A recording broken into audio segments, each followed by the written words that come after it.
guys, welcome back to my channel. Last time we unboxed the 60% unmechanical keyboard and now we're gonna unbox the Pro 2. So let's check this out.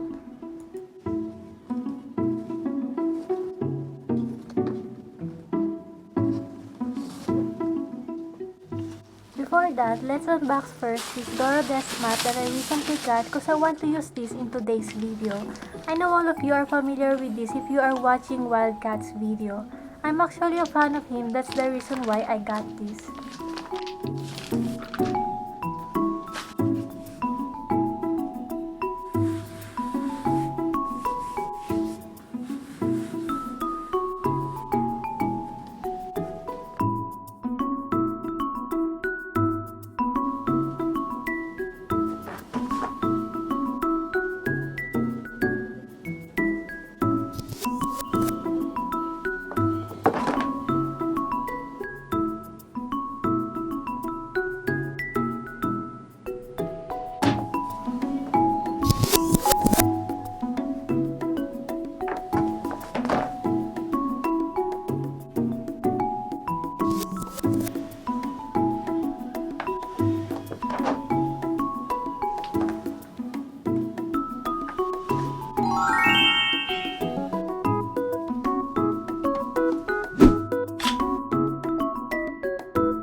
The box is white with a picture of white keyboard at the front. At the side, we can see the Pro 2 label.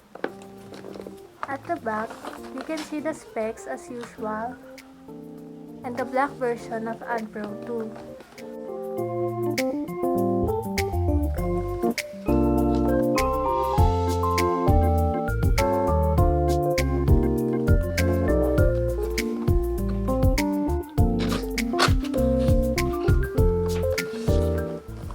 First thing that we can see inside is the keyboard itself placed in plastic. Let's put this aside first. We have here the quick start guide printed in a large paper that is folded. Instructions are easy to understand because it has pictures and there's an English instruction aside from Mandarin, unlike the first Pro we unboxed before.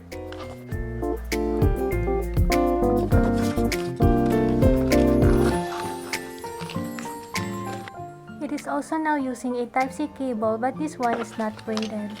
We also have here extra keycaps if you want to change to the look of your keyboard. It also includes wire keycap puller, which is a tool for removing keycaps. I'm glad this is not a ring plastic puller. And finally, to the Pro 2 keyboard. This is a 60% keyboard, that's why the size is smaller than the usual keyboard. The keycaps and case are color white and both are made of plastic material. Second labels are printed in a different color at the side of each keycaps. The Type-C port is located at the top left corner of the keyboard. At the back, we can see that there are 4 rubber feet but with no adjustable feet. There's a big Pro label at the middle, and one of the biggest improvements is a dedicated on and off switch button.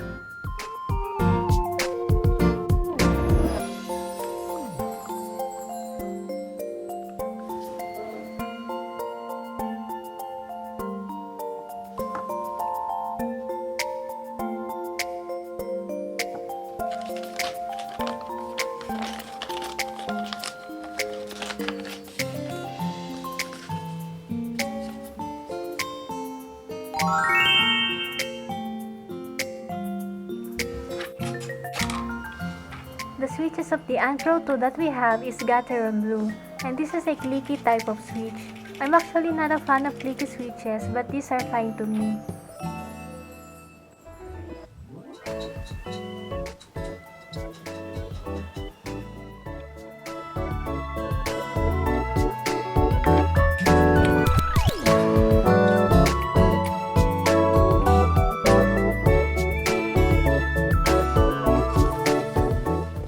Compare this to its previous version to see what they have improved.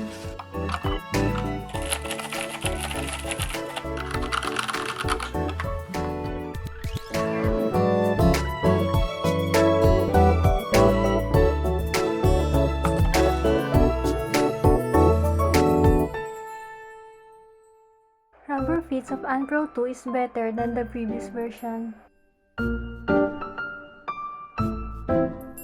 At the previous version, Obins is written at the middle and a small Unpro at the bottom.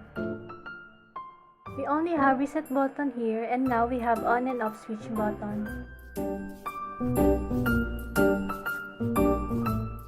Second labels are printed at the same side of the first labels, unlike the newer version.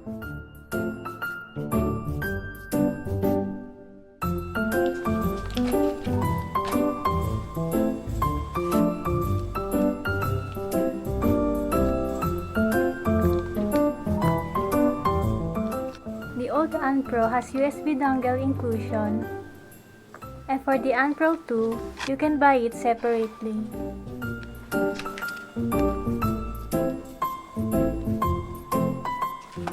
The instruction guide of the previous one is printed at the box itself.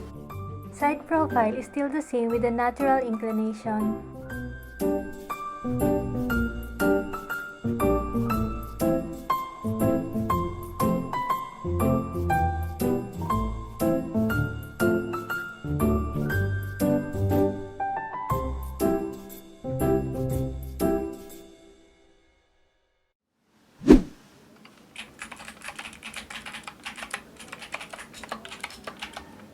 This is the only issue that I have for this keyboard.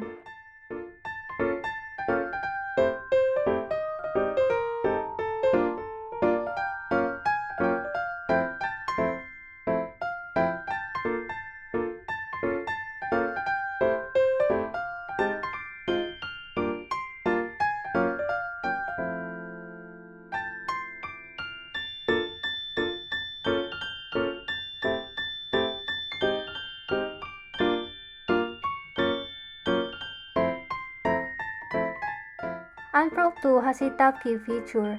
If you tap the right shift key, FN1, FN2, and control once, it will function as arrow keys.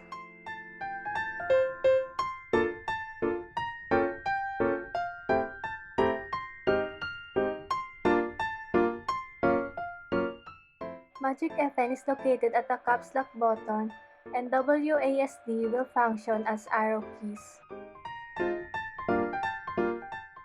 The Unpro 2 has only 1900 mAh battery, which is quite smaller than the new keyboards nowadays.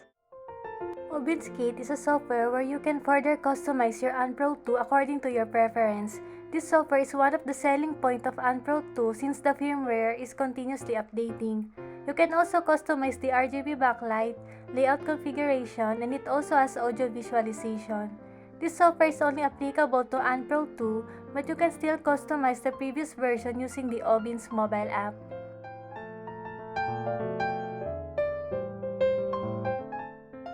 The website also has NKRO tester.